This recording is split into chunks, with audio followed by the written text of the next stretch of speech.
Au sommaire de cette édition du week-end, la distinction des acteurs du BTP au Mali, c'était au cours de la première édition de la Nuit des bâtisseurs.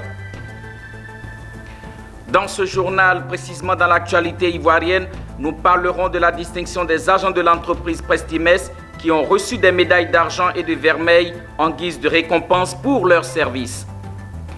Également dans l'actualité, le médiateur a tenu une réunion pour maintenir la paix en Côte d'Ivoire. Nous y reviendrons.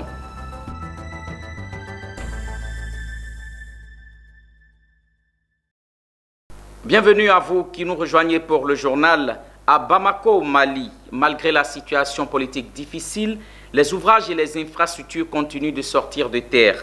Cette résilience est en partie due à la détermination des acteurs maliens du BTP.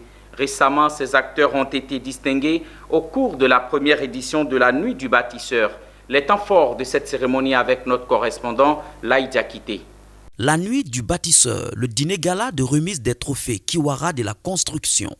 Cette première édition a eu lieu le samedi 11 décembre dernier au Radisson Collection de Bamako en présence du ministre des Mines, de l'Énergie et de l'Eau, du secrétaire général du ministère de l'Urbanisme, de l'Habitat, des domaines de l'aménagement du territoire et de la population, ainsi que de nombreux invités. Initiée par Ethic Agency, la première édition de la Nuit du bâtisseur se présente comme étant une cérémonie de distinction et de célébration des acteurs du bâtiment et des travaux publics. Les Kiwara de la construction, c'est un événement qu'on a initié, créé pour encourager les gens et les femmes qui bâtissent le Mali. Depuis 30 ans, 40 ans, 50 ans, on dit que le Mali est un chantier. Les ouvrages sortent de terre. C'est des hommes et des femmes qui font sortir ces ouvrages de terre. C'est l'occasion pour nous de mettre la lumière sur ces hommes et ces femmes qui bâtissent le Mali. Un jury a travaillé pour la sélection des plus méritants. Au total, 5 cabinets d'architecture et 2 bureaux d'ingénieurs conseils ont été primés et dans plusieurs catégories. Le concept était de pouvoir présenter un projet déjà réalisé, de nous faire comprendre pourquoi ce projet sort de l'eau, quelle est la succès du projet, quelle est sa valeur ajoutée, quelle est la partie innovation que l'architecte apporte au projet. Un jury a été mis en place. Ce jury est composé de professionnels, d'experts.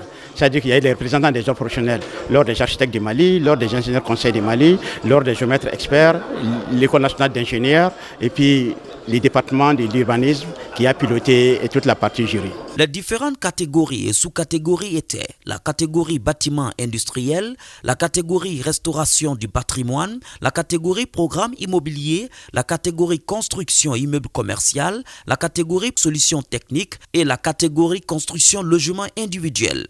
Ces genres d'initiatives, ces nuits, permettent vraiment au pays et aux autres acteurs de savoir ce que les acteurs du BTP font. Les autorités maliennes et les partenaires expriment leur sentiment de satisfaction. Ému, en tout cas, de l'expertise malienne en matière de construction. Là, c'est tout un honneur pour moi, en tout cas, d'être parmi vous.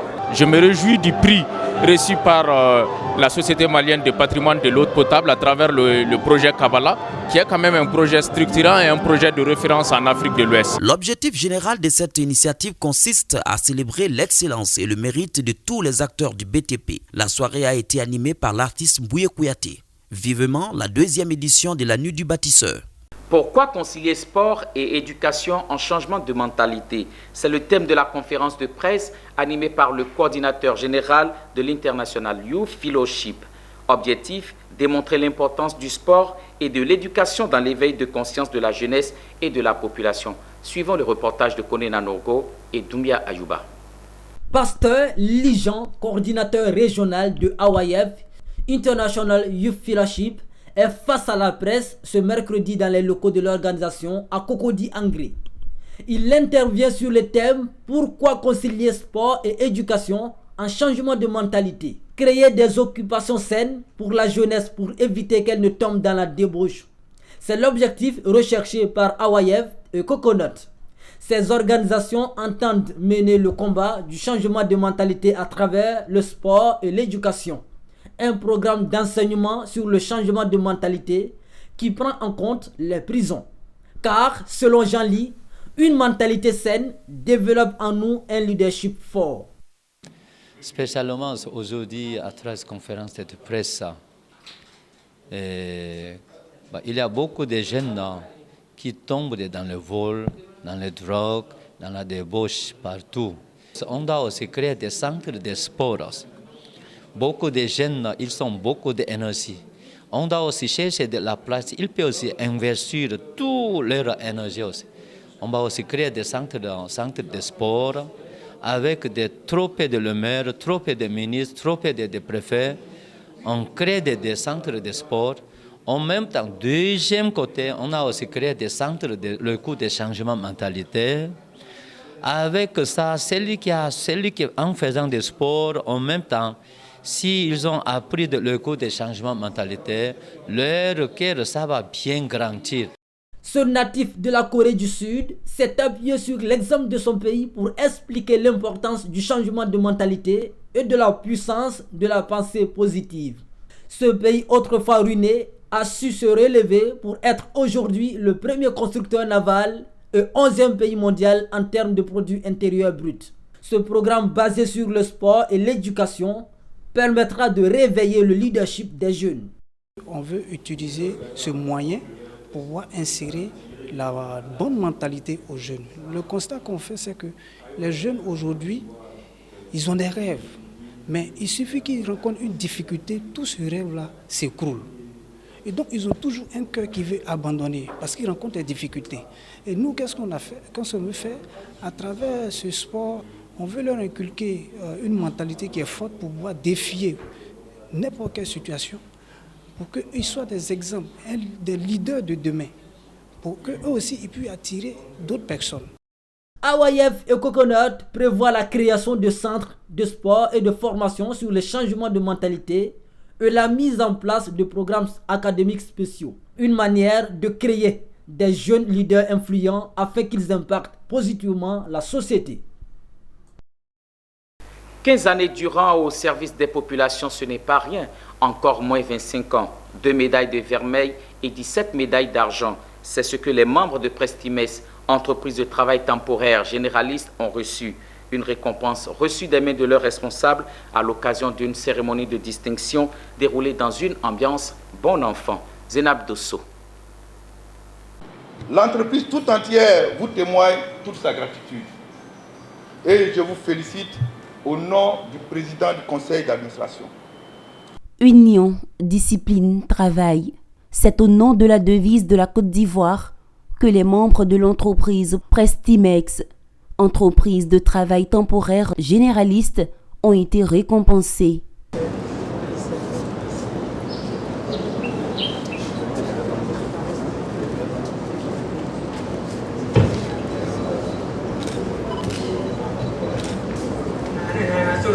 Ces 2 médailles de vermeil et 17 médailles d'argent viennent couronner 15 à près de 25 années de service dans les différents secteurs d'activité auprès des entreprises.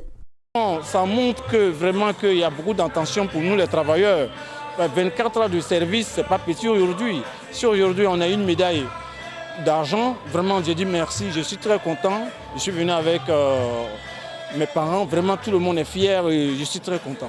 Les choses sont bonnes parce que nous avons atteint les bas de notre vitesse de croisière. En tout cas, aujourd'hui, nous avons atteint un sommet aujourd'hui, un niveau dans le domaine du travail temporaire. J'étais le tout premier employé de Prestimex auprès de monsieur le directeur général Doumbia Mamadou. Prestimex qui a grandi, on est parti d'une entreprise individuelle à une entreprise SA, société anonyme, SARL jusqu'à SA. Vraiment, je félicite tous les récipiendaires. Après de longues années de dur labeur, je les félicite et ils le méritent.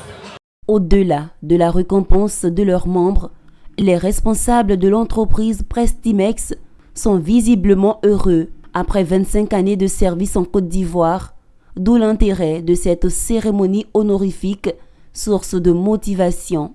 Il était normal pour nous de nous arrêter un moment. Voilà ces gens qui ont travaillé avec nous nuit et jour, souvent dans des conditions très difficiles, pour essayer de leur décerner un peu ces médailles-là. Et je suis aujourd'hui très content. Je rends gloire à Dieu parce que ce n'était pas évident. Nous sommes allés tout doucement et nous sommes arrivés là aussi. 25 ans, c'est presque un quart de siècle. Donc il faut remercier le bon Dieu. Prestimex est une entreprise de travail temporaire généraliste qui entretient un partenariat commercial dans les différents secteurs d'activité avec plusieurs entreprises en Côte d'Ivoire. Située au cœur de la zone industrielle et portuaire de Vridi, elle offre à ce jour 5000 emplois à la Côte d'Ivoire dans tous les secteurs d'activité qualifiés et non qualifiés, du chauffeur jusqu'au chef d'entreprise. Poursuivons ce journal avec le CAMES qui a procédé mercredi dernier à la décoration de Médécon Suzanne Loko. C'est une distinction qui vise à encourager et féliciter les personnalités publiques qui contribuent au rayonnement du système éducatif africain. Le récit est signé Amidi Rassouba et Ismaël Doza. Reconnaissance, fierté et joie. Ce sont ces mots qui traduisaient le sentiment qui se lisait au bout des lèvres de Madame Médécon Suzanne, épouse Loko, lors de la réception de sa décoration au rang de commandeur de l'Ordre international des PAMS académiques du CAMES. Cette cérémonie qui s'est tenue le mercredi 15 décembre à l'amphithéâtre de l'UTT Loko et en présence de quelques membres du gouvernement, des membres du CAMES, du corps enseignant, de la famille et des élèves de la dite université. Pour Adama Diawara, ministre de l'Enseignement supérieur et de la Recherche scientifique de Côte d'Ivoire, c'est l'occasion de saluer le travail abattu par Madame Loko dans le système éducatif en Afrique, tout en saluant la mémoire de son époux feu José Loko. Il faut savoir qu'aujourd'hui, l'enseignement supérieur privé représente 45% des effectifs étudiants. Et du coup, vous comprenez bien l'importance de l'enseignement supérieur privé dans notre dispositif d'enseignement supérieur. Alors, et dans cet écosystème d'enseignement supérieur privé, le groupe Loko occupe une place de choix. Et une place de choix aussi bien au niveau infrastructure, au niveau équipement, au niveau compétences des enseignants, comme au niveau rendement interne, c'est-à-dire taux de réussite aux examens notamment de BTS.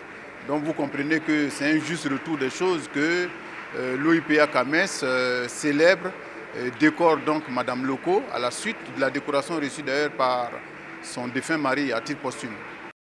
Moment pour la récipiendaire d'exprimer sa gratitude au CAMES qui a décidé de l'honorer.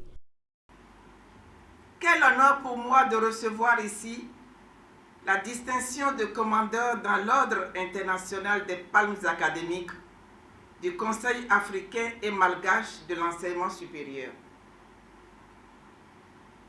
Quand tous ces éminents professeurs se déplacent de différents pays à Abidjan pour la cérémonie de remise, cet honneur ne peut qu'être plus grand. Reprise en marge de cette cérémonie de décoration, une signature de partenariat avec 3 universités publiques, à savoir l'Université de Mans, de Daloa et Korogo, avec l'Université textière et technologique du groupe Loko, a eu lieu dans la matinée. Fraîchement reconduit, le président de l'UJOCSI, Union des journalistes culturels de Côte d'Ivoire, a effectué sa première sortie terrain. Accompagné d'une forte délégation, il est allé à la rencontre de la marraine de son organisation. Objectif, renforcer les liens pour une collaboration gagnant-gagnant. Issa Badini et Richard Akeke étaient avec eux. Pas de temps à perdre. Aussitôt reconduit à la tête de l'UJOCSI, Union des journalistes culturels de Côte d'Ivoire, il a pris son bâton de pèlerin. Philippe Cla, puisque c'est de lui qu'il s'agit, est allé à la rencontre de la marraine de l'Union, histoire de renforcer les liens. Nous avons été réélus le samedi 11 décembre dernier à la Maison de la Presse au Plateau. Il y a une mécène, une dame qui est dans le cosmétique et la beauté, qui a voulu nous rencontrer, nous dit ses félicitations de vive voix. Nous sommes là, elle a voulu aussi faire d'une pierre deux coups, c'est-à-dire à l'occasion des fêtes de fin d'année, elle a voulu rendre encore plus belles les femmes de notre union. Elle leur a remis des présents pour qu'elles puissent passer de très belles fêtes de fin d'année. Des cadeaux de Noël, mais bien plus encore, car la femme d'affaires est désormais marraine de l'UJOCSI, s'y connaît en journalisme et n'hésite pas à donner quelques conseils à ses filleuls. Déjà le féliciter et puis dire que je suis à leur côté. Et le conseil que je donnerai aux journalistes, c'est d'aller toujours à la source. Cette première sortie de l'Isoxy a aussi été l'occasion pour les hommes des médias pour récompenser un des leurs. Désigné meilleur membre durant la mandature écoulée, Mariana Traoré, journaliste du site en ligne atout.com, a reçu sa distinction. C'est un sentiment de joie, de fierté et puis d'émotion. Et puis j'aimerais aussi remercier le président Philippe Cla pour ce prix. Pour rappel, Philippe Cla a été reconduit à la tête de l'Isoxy le 11 décembre dernier pour un mandat de 3 ans. Il sera investi le 21 janvier 2022. 2022, c'est également le 25e anniversaire de l'organisation. Page santé à présent, la Polyclinique Sainte-Anne-Marie, en collaboration avec la Fondation Action pour le Bien et ses différents partenaires, ont organisé 3 jours durant la journée du patient.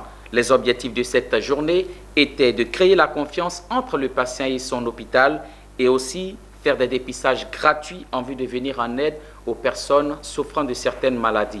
Amidi Rassouba, Ezekiel Seri. Se reconnecter avec son patient. Tel est l'un des objectifs de la journée du patient organisée par la Polyclinique internationale Sainte-Anne-Marie PISAM, avec ses différents partenaires en collaboration avec la Fondation Agir pour le Bien, APP.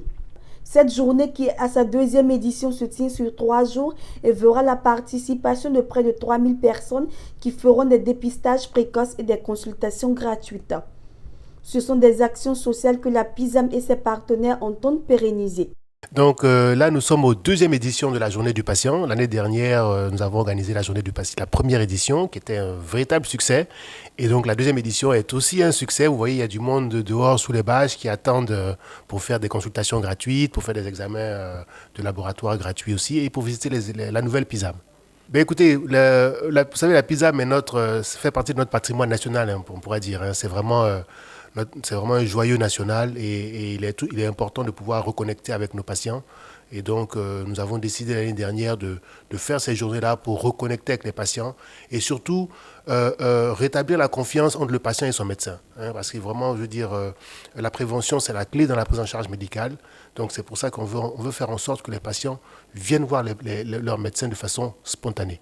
Donc, on les encourage avec des consultations gratuites déjà. Et puis après, comme ça va rétablir ce lien-là entre le patient et... Notre mission en tant que fondation, justement, est de venir en aide aux populations. Comme le dit la formule consacrée dans le domaine médical, chacun de nous est un patient qui s'ignore. Donc APB, justement, travaille à permettre à chaque individu, à chaque citoyen, de connaître son statut sanitaire, sa situation sanitaire, et lui donner les moyens, justement, de pouvoir se faire dépister, probablement se prendre en charge. Venu se faire dépister, l'acte a été salué par une participante.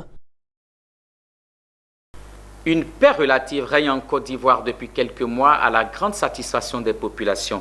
Un climat apaisé à mettre au crédit de plusieurs actions, dont celle de l'institution Le Médiateur, une institution de la République qui travaille sans relâche à la prévention et au règlement des conflits à travers ses délégations départementales. Mais beaucoup reste à faire pour rendre cette paix durable. Cette préoccupation était au centre de la dernière réunion du Conseil de la médiature qui s'est tenue récemment à Yamoussoukro. C'est la salle Félix Houphouët-Boigny de l'hôtel président de Yamoussoukro qui a accueilli les travaux de cette dernière section annuelle de la médiature. Les délégations sont revenues de tous les départements du pays où elles représentent l'institution, le médiateur de la République. Avec le grand médiateur de la République, Adama Tounkara, tous les participants ont partagé une satisfaction. Une paix relative règne en Côte d'Ivoire depuis quelques mois, la grande satisfaction des populations ivoiriennes. Il s'agit aujourd'hui de la rendre durable. Cette deuxième rencontre semestrielle de 2021 a pour but de faire comme le point de la médiation à l'intérieur du pays, faire le point des rencontres des comités de veille avec les populations et d'essayer d'aplanir toutes les difficultés qu'ils peuvent avoir avec les différentes communautés du pays. Adama Tounkara s'est félicité au niveau des délégations régionales de la mise en place d'une plateforme de collaboration avec les autorités administratives coutumières, religieuses et les autres acteurs intervenant dans le cadre de la prévention et de la gestion des conflits. Les médiateurs délégués des différentes zones de Côte d'Ivoire repartent galvanisés et confiants en leur mission d'apporteur de paix dans leurs territoires respectifs. Quand j'ai pris fonction, je dis je ne vais pas régler le conflit. Je vais régler les mésententes. Donc je fais tout pour ne pas qu'il y ait des conflits. Parce que la région de Mans a trop souffert de la guerre et les esprits sont à un niveau où ils ne veulent plus d'affrontement.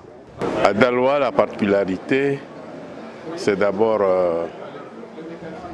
le problème de foncier qui est récurrent. Et après, dans la zone, c'est aussi le problème de la chefferie. Les chefs qui s'autoproclament. C'est ça qui fait qu'on court toujours.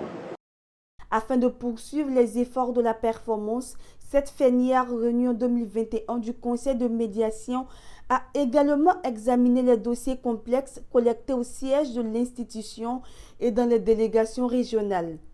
La prochaine mission du grand médiateur de la République l'emmènera à Touba, dans le nord-ouest du pays, pour l'installation des médiateurs délégués régionaux de cette localité. Toujours à l'intérieur du pays, les membres de l'amicale des anciens élèves du groupe scolaire public Cafetou d'Abengourou n'ont pas oublié leur ancien établissement. Récemment, ils ont fait un retour aux sources pour apporter une aide à leur école. Du matériel didactique et bureautique ont été remis. L'amicale des anciens élèves du groupe scolaire public Cafetou d'Abengourou, précisément issu de la promotion 1979-1986, a procédé ici à une remise de matériel bureautique et didactique à cet établissement qui a accueilli leur entrée dans le monde éducatif il y a de cela près de 35 ans. Les dons sont constitués d'ordinateurs de bureau, d'imprimantes et d'équipements de sport, le tout d'une valeur de 2 500 000 francs CFA. Les anciens élèves ont également célébré Mme Kwakoune Kwasi Ekraya, une de leurs enseignantes aujourd'hui à la retraite. Dans un jeu de rôle émouvant et nostalgique, la classe a été reconstituée pour quelques minutes et l'enseignante a prodigué des conseils à ses élèves et les a soumis à quelques exercices au tableau. Clembier aide son oncle. Clembier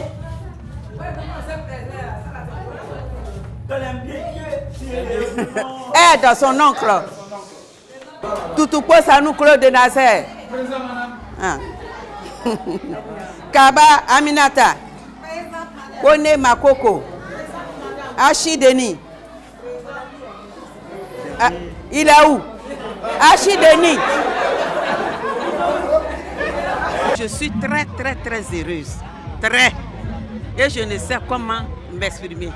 En tout cas, je dis merci. Merci à mes enfants qui m'ont vraiment fait cet honneur-là. Et que le Seigneur les bénisse. Beaucoup d'entre nous, quand ils sont partis d'ici, ne sont plus jamais revenus à Abengourou. Il y a d'autres qui ont des parents ici. Donc c'est l'occasion pour permettre à tout ce groupe-là de revenir sur leurs traces, de voir comment le quartier a été, comment l'école est et qu'est-ce que nous pouvons envisager pour cette école-là. C'est à cette occasion que nous avons fait le don symbolique en attendant de recueillir certains de leurs besoins et voir dans les moments, les jours à venir, qu'est-ce que nous pouvons faire encore pour aider nos jeunes frères qui sont la génération de demain. Monsieur Yoroba, directeur de l'école, a exprimé toute la gratitude du personnel enseignant, des élèves et des parents d'élèves à l'amicale des anciens élèves et a promis de faire bon usage des dons reçus. Madame Kwao, représentant Madame l'inspecteur de l'enseignement préscolaire et primaire d'Abengourou Indénié, s'est associée au message de remerciement et réitéré l'appel de l'IEP aux anciens élèves des autres établissements. C'était un commentaire de Marie-Christelle Zogueyi et c'est ainsi que va se refermer cette édition. Retrouvez-nous sur les réseaux sociaux et sur les plateformes d'information de la chaîne de télévision Business 24 Africa.